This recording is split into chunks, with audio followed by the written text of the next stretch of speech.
Sonic 92 Manga Chapter 2 by Tanaka. I'd expect this to be the second story in the manga series, but it was third in the playlist. We see Nikki telling Amy that they saw a fun movie together, and both of them are smiling. Last issue I was kind of wondering if we'd never see Nikki again, because it'd be more simple to just have Sonic, and it'd be more actiony and Sonic-like to have nothing but stories with him as Sonic. And Nikki didn't show up in the previous issue. But I guess it's good of the manga to keep its unique identity. They're told a special announcement. The Iron Man race that'll decide who is the strongest man in town is coming up. What kind of a town is a race like that? And the one most anticipated to win is Sonic, instead of Eggman in his cop disguise who's on the panel. So, Eggman's trusted to make announcements to the entire town at a movie theater because he's not recognized in his secret identity. Well, I'm glad they explained how he's making his money when he's not going after Sonic with robots.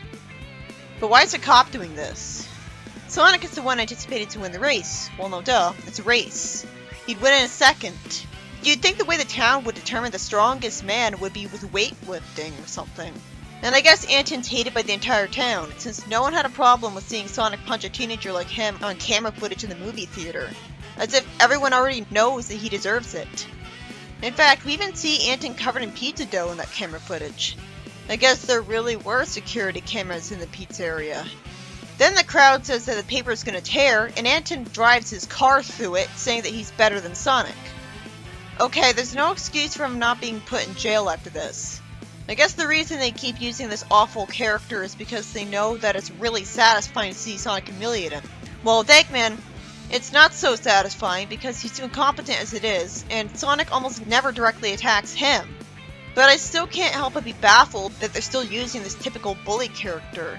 Especially when he's so over the top that he breaks the immersion. No way he'd be allowed to get away with this stuff. How did he survive after he was punched into the sky over that lake? I guess he had rings to survive the landing.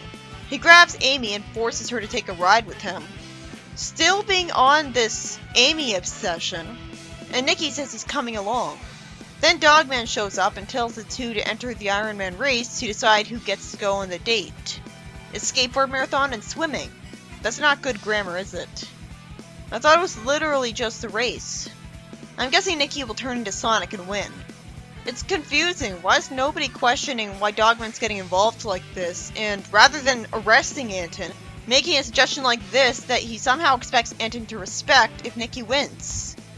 Why does he care if he goes on a date with Amy or not?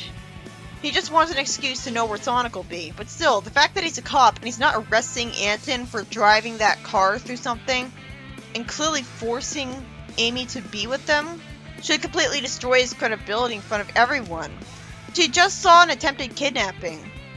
There's no way he'd be able to get away with this. He could just rely on a robot instead of Anton. What kind of a name is Anton anyways? Wouldn't he get mocked for it? It's weird enough that Sonic's name is Nikki when that sounds like a girl's name. Sonic says he can't even swim, and Amy somehow says that she'll go on a date with whoever wins the race. She's lying to Anton, right? Because she thinks she has to humor him to get him to leave her alone for now? I didn't need a whole bunch of panels telling me that Eggman wants Nikki to turn into Sonic. I already assumed that. And I didn't need to be reminded Dogman is just a disguise either. Is this gonna happen every time? It would be subversive to have a story where he wins without having to turn to Sonic, instead of it always being a predictable formula. In the evening later, we see Sonic sitting at a dock, and he gets excited at seeing a biplane flying near because he knows it's his dad, who has cool boots, a black cool-looking jacket, and looks like Sonic with a 5 o'clock shadow. It's heartwarming that he looked forward to seeing his dad. He also is taller than him, which is a nice touch that makes it obvious that he's supposed to be older than him, even if teenagers are already at the maximum height for their lifetime. He's fortunately nice to him, ruffling his hair after putting a hat on him. And he says that he heard he's entering the race, and if he's a man, he'll try his best until the end. Just put shades in this guy and he'd look a bit like Scourge. He's like Sonic if he was a biker. I definitely prefer Jules because he looks actually distinct from Sonic, because he's a robot. It's pretty weird to see Sonic having a dad as cool and kind of intimidating as this. But it's a pleasant surprise to, 1, see that he actually likes his son when I expected otherwise, but 2, see that he actually shows up. It just that's kind of uncomfortable because he looks too much like Sonic. Then we cut to later, where a guy is announcing the start of the Iron Man race to see which man will become #1 of the town. And a bunch of people are standing with one foot on a skateboard. Amy fortunately looks worried, telling Sonic to make sure he does his best. And the hedgehog right to the left of her looks too much like Sonic if he wasn't shaded in like Sonic. People complain about the echidnas looking too much like Knuckles, and while that is kind of distracting, this does the same thing with the hedgehogs, but it's worse because there's no color to differentiate them. Everyone starts the race, and he slips and falls and is in last already, and then he falls again. This is frustrating. How'd he fall a second time? And Amy tries not to laugh. Then he quickly catches up with Anton, who says that he's faster than he expected. So, his speed power exists when he hasn't transformed yet, too?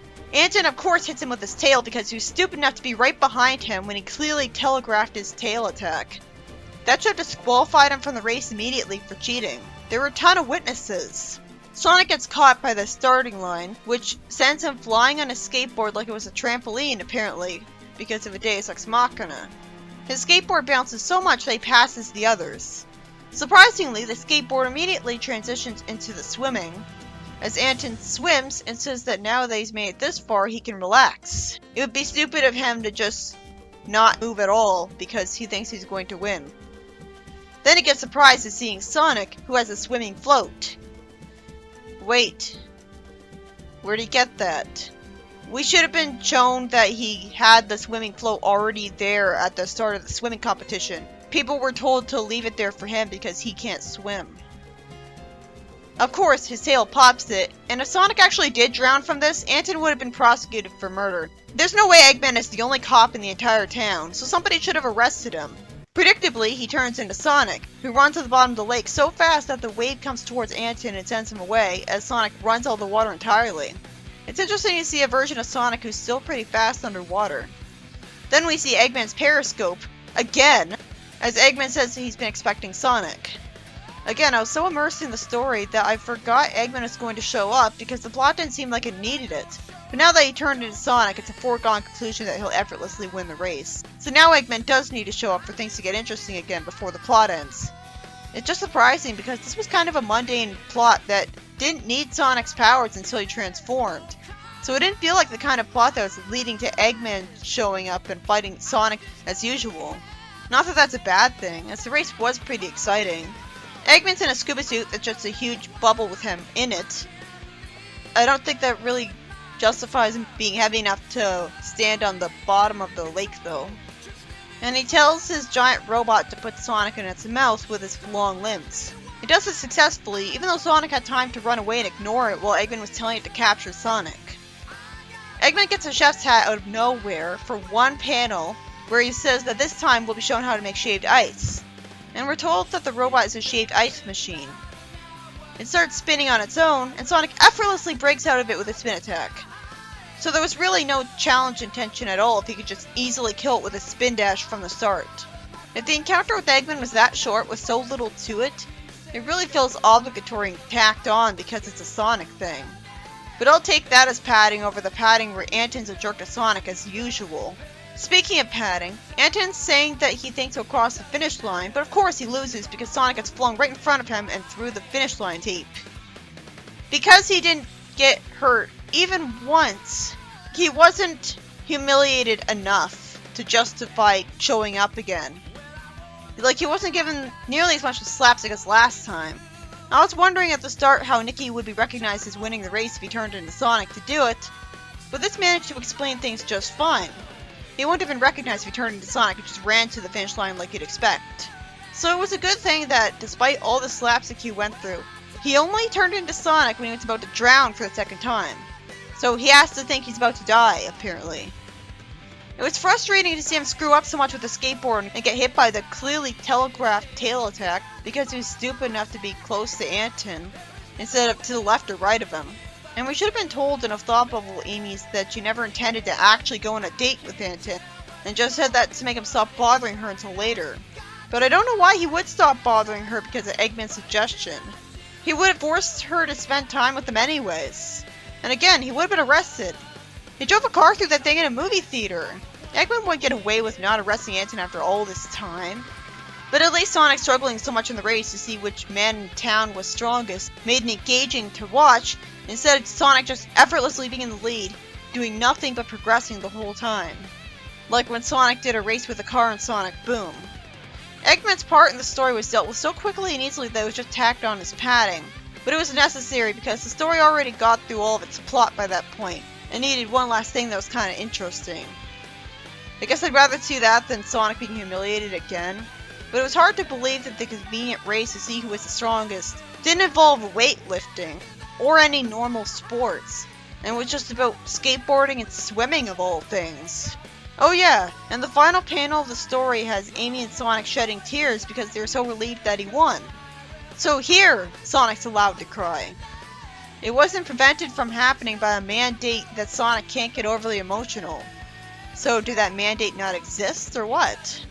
Sega Japan had to approve this manga. The entire premise of it is that before he transforms into Sonic, he's a wuss.